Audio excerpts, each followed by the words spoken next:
Have you ever looked at a text message from someone and instead of feeling happy, your stomach just tightens a little? Or you've just agreed to help someone, fixing a presentation at the last minute, listening to them vent for an hour about the same recurring problem, and the moment you hang up or walk away, this wave of resentment hits you. You don't feel like you did a good thing. You feel like you've been taken from. You ask yourself, why am I always the one giving? Why do my relationships always feel like a one-way street? If you constantly feel exhausted, underappreciated, and responsible for everyone else's emotions, this isn't you overthinking or being too sensitive. This is a red flag warning. These are the subtle psychological signs that you are very likely being taken advantage of. In this video, we aren't just going to name them, we are going to expose the 5 clearest signs, from emotional imbalance to the slow creep erosion of your boundaries. And most importantly, at the end, I'm going to give you the blueprint to take your power back. So what exactly is that taken from feeling? We need to draw a clear line. Healthy help, the give and take, is the foundation of every relationship. That's called reciprocity. But what we're talking about here is something else entirely. It's one-sidedness. Because the most subtle form of being taken advantage of is rarely about big, obvious things like money or possessions. The most dangerous kind is about an invisible resource you can never get back: time, energy, and emotion. Let's call it an emotional transaction. In a healthy relationship, both people invest and both people get value back, whether that's comfort, joy, or support. But in a one-sided relationship, you are always the one paying. You pay with your patience, with your listening, with your willingness to set your own needs aside. And them? They just withdraw. Here's the biggest problem. It doesn't just make you tired at the end of the day. In the long run, this imbalance erodes your self-esteem. It makes you start to question your own worth, wondering if your needs are even valid. So, we're going to break down 5 signs together. We're going to see if the map that you have of this relationship, the one titled, "I'm a good friend," actually matches the territory of reality. And the first sign is also the most common. Sign number 1, the imbalance of emotional labor. Do you have a friend in crisis? Here's the scenario. Your phone rings. It's them. You know exactly how long this call is going to last and what it's about. For the next 45 minutes, you become their emotional dumping ground. You listen to them vent, complain about their boss, their partner, the same problem they've been complaining about for 6 months. You offer advice, which you know they won't take. You give validation. You're right, they're awful. Finally, they say, "Thanks, I feel so much better," and hang up. They feel relieved. You feel drained. But here's the real tell. A week later, you're the one in crisis. You just had a terrible day at work, and you really need someone to talk to. You call them, and suddenly they're so busy. They answer your text with a short, "Oh, that sucks. It'll be fine." Or worse, they listen to you for 30 seconds and immediately interrupt. "Wow, your story just reminded me." And somehow, the call is now about their problem again. This is the imbalance of emotional labor. Psychologically, this is sometimes linked to a concept called communal narcissism. These are people who want to appear empathetic, deep, and caring. They build their entire identity around always being there for their friends. But in reality, it's just an act. They aren't interested in your feelings. They are only using you as a tool to regulate their own emotions. You are not a friend, you are a free service.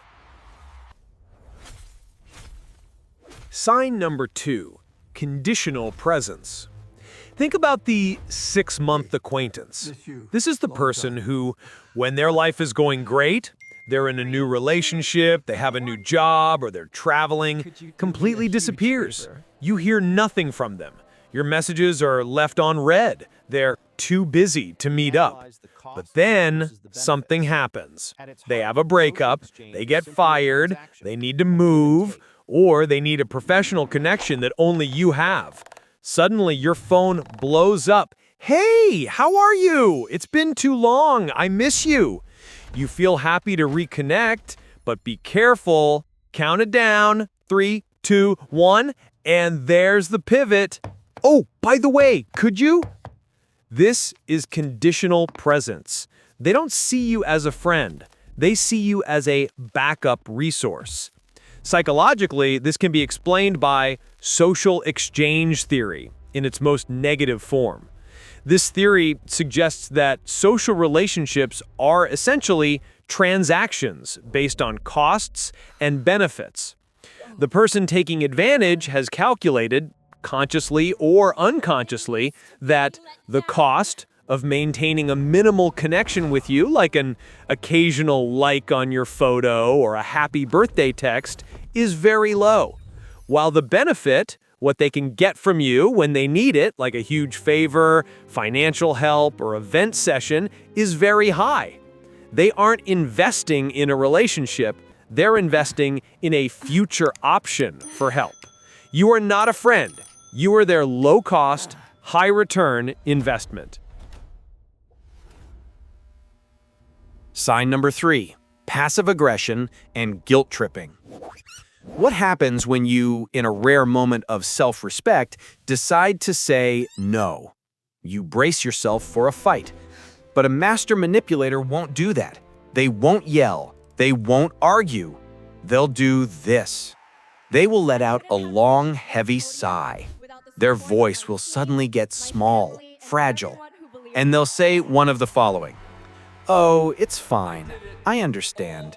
I guess I'll just figure it out on my own. Or, no, don't worry about me. I'm used to being let down anyway. And the classic, that's a shame. I was really counting on you. Boom. That's it. That is a perfect guilt trip. Psychologically, this is a classic manipulation tactic. They are using passive aggression to punish you for not complying. They do this by skillfully playing the victim. They shift the entire responsibility of the situation. The problem is no longer their unreasonable request. The problem is now your rejection. They make you feel like the bad guy, the selfish one. Now, a crucial caveat. This is different from genuine disappointment. Friends are allowed to be disappointed when you can't help. The difference lies in frequency and purpose. A real friend will be disappointed, but then they will respect your decision. A person taking advantage will use their disappointment as a weapon. Their purpose isn't to express an emotion, it's to control your future behavior. They are training you. They are planting a seed of guilt in your mind so that next time you won't dare to say no. Sign number 4, strategic amnesia and lack of recognition. Think back to the last time you went all out to help them. Maybe you stayed up until 2 a.m. finishing their project. Maybe you used your personal reputation to get them a job interview. Maybe you stayed with them all week after their breakup, neglecting your own work. They got through it. They succeeded. And then you hear them retelling that story to someone else. And magically, your name is completely absent. They say, I had to grind so hard all by myself, or it was a tough time, but I managed to pull through on my own. This is strategic amnesia. They selectively forget the times you saved them, but they remember very clearly the rare instances you couldn't help. They never publicly acknowledge your contribution.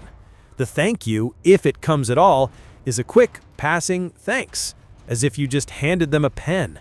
Psychologically, this is self-serving bias taken to an extreme. It's a mental defense mechanism where they attribute all of their successes to themselves, like I did it all, but blame all failures or delays on external factors, like you didn't help me enough, or you were distracting me. The impact of this is worse than just ingratitude. It slowly erodes your value in your own eyes. You start to wonder, did I actually help? Or am I just imagining it? Was my help even valuable? They aren't just taking your time and energy, they are robbing you of your credit and your worth. System stabilization. Sign number 5. Your boundaries are constantly being tested. This is how the exploitation escalates. It starts by testing your boundaries. You state clearly, I can't take calls after 9 p.m. I need time to decompress. What do? They call you at 9:05 p.m. When you annoyedly pick up, they'll say, oh, sorry, I know you said after 9, but this'll just take 5 minutes. It's quick. You say, I really can't lend out any money this month. They'll say, I get it. I'm not asking for much. Just $20. I'll pay you back on Friday. Pay close attention to that word just. Just 5 minutes. Just this one small favor. Just this one more time. Psychologically, this is a deliberate or unconscious tactic called the foot in the door technique, combined with boundary erosion. They want to see how soft your boundaries really are. Every time you give in, every time you say, okay, fine, 5 minutes, you are teaching them an incredibly dangerous lesson. You are teaching them that your boundary isn't a steel wall, it's a polite suggestion. You are teaching them that if they just keep pushing, you will back down. What's the impact of this? 5 minutes becomes 15 minutes. 15 minutes becomes an hour. $20 becomes $100. Until one day, you look around and realize you have no boundaries left at all. You are completely exhausted, empty, and wondering how you let it get this far. It's because it didn't happen all at once. It happened over hundreds of tiny tests that you conceded to. So, you've recognized the signs. You see yourself in one or maybe even all 5 of those examples. You're being taken advantage of. Your first feeling might be anger or shame, but let's set that emotion aside for a moment. This isn't the time for a big, dramatic confrontation. This is the time to rebuild your structure from the inside out. You cannot change them. You can only change how you respond to them. This is your 3-phase blueprint for taking your power back. Phase 1, diagnosis and planning. Reading the dashboard. You cannot fix what you do not measure. Vague feelings are your enemy. We need data. Your action item for tonight, get a piece of paper or open an Excel file. Pick one relationship where you feel the most imbalanced. Draw 2 columns. Left column, title it, I invest. Right column, title it, I receive. Now, be brutally honest. For the last 30 days, list everything. Under I invest, time spent listening to them vent, 3 hours. Emotional energy, comforting them. Money, lent, paid for coffee. Favors, helped with work. Under I receive, did they ask about your day? Did they proactively help you with anything? Did they provide positive feelings, genuine appreciation? The purpose of this is not to show it to them. The purpose is to show it to yourself. You must turn that vague feeling of, I think I give too much, into undeniable black and white proof of, I have invested 10 units and received 0. This is your current state blueprint. It is the foundation for everything that comes next. Phase 2, system stabilization. Installing a circuit breaker. When a manipulator makes a request, they rely on your immediate reaction. They rely on your guilt or pressure to make you say yes on the spot. We need to break that loop. We need to install a psychological circuit breaker. This is the most powerful sentence you need to memorize. Let me check my calendar or finances. I'll get back to you. Practice saying this. say it calmly and neutrally. Psychologically, this does two things. It immediately breaks the flow of pressure. You're not saying no, so they can't deploy the guilt trip, which is sign number 3. More importantly, it gives you space to breathe. It allows you to get out of emotional reaction mode, like I have to help them, and into logical thinking mode, like, do I actually want to do this? How does this affect me? This circuit breaker allows you to make a decision based on your dashboard from phase 1, not on your temporary feeling of guilt. Phase 3, core component upgrade, rewriting the boundary code. Once you have your data, phase 1, and your space, phase 2, it's time to upgrade the core system, your boundaries. A boundary is not a wall to push people away. A boundary is a door. You decide who gets to come in and when they get to come in and how long they get to stay. Your action is to communicate your boundary clearly, firmly, and without emotion. Use this simple formula. I appreciate or value you, but, and state your limit. No long explanations, no rambling apologies. Explanations and apologies just give them an opening to negotiate and break down your boundary. For example, instead of saying, "Oh, I'm sorry, I'm just so tired tonight after 9 and I have to wake up early, so," say this, "I value you, but I can't take calls after 9 p.m. Full stop. Instead of saying, "Oh man, money is tight, but let me see what I can move around," say this, "I understand you're in a tough spot, but I am not able to lend money." Full stop. Now brace yourself. When you start doing this, they will react. They might get angry. They will guilt trip you. They will say you've changed, that you're being selfish. And here is the good news. Their negative reaction is the proof that your blueprint is working. It's their confirmation that they were used to you having no boundaries. Do not back down. That is the final test.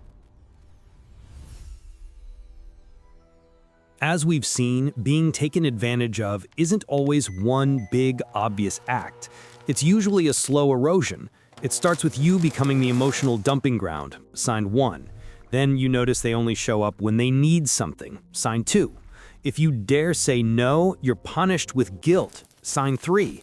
Your contributions are erased and your boundaries are tested until there's nothing left, sign 5.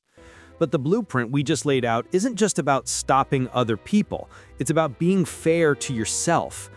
Here is a critical truth. You cannot pour from an empty cup. Protecting your energy isn't selfish. It is the prerequisite for you to genuinely help anyone in a healthy way. And here is a hard but necessary truth you must accept. When you start enforcing your boundary blueprint, some people are not going to like it. Some people will call you selfish. Some people will disappear from your life. Let them go.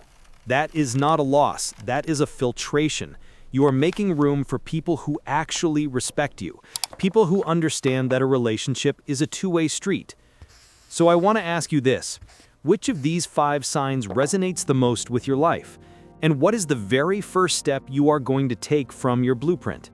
Share your story in the comments below, because every comment you write doesn't just help you clarify your thoughts, it helps someone else going through the exact same thing feel less alone. And if you're ready to stop reacting to your life and start designing it, hit that subscribe button for Psych Blueprint. We'll build a stronger mind together, one blueprint at a time. Thanks for watching.